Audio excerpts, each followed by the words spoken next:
जीवन का आज एक भ्रम तोड़ देता हूँ। जीवन में मजा लेने का उम्र जो होता है वो सिर्फ और सिर्फ 17 साल तक होता है। 17 साल के बाद प्रेशर आना चालू हो जाता है।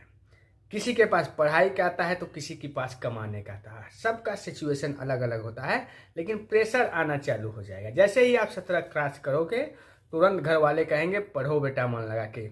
यदि आप पढ़ नहीं रहे हो तो यदि आप कमज़ोर फैमिली से आते हो तो कमाने पे जोर देंगे, बेटा कमाओ, बाप का साथ निभाओ, बाप का कुछ सपोर्ट करो।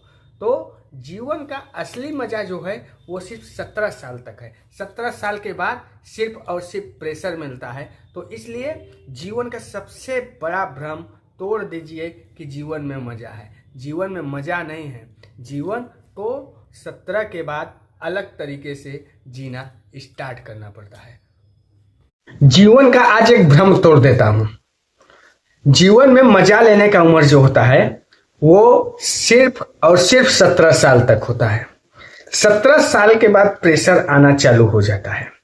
किसी के पास पढ़ाई का आता है तो किसी के पास कमाने का आता है। सबका सिचुएशन अलग अलग होता है, लेकिन प्रेशर आना चालू हो जाएगा। जैसे ही आप 17 क्रॉस करोगे तुरंत घर वाले कहेंगे पढ़ो बेटा मन लगा के। यदि आप पढ़ नहीं रहे हो तो यदि आप कमज़ोर फैमिली से आते हो तो कमाने पे जोर देंगे, बेटा कमाओ, बाप का साथ निभाओ, बाप का कुछ सपोर्ट करो। तो जीवन का असली मजा जो है वो सिर्फ 17 साल तक है। 17 साल के बाद सिर्फ और सिर्फ प्रेशर मिलता है। तो इसलिए जीवन का सबसे बड़ा भ्रम तोड़ दीजिए कि जीवन में मजा है। जीवन में मजा नहीं है। जीवन को 17 के बाद अलग तरीके से जीना स्टार्ट करना पड़ता है।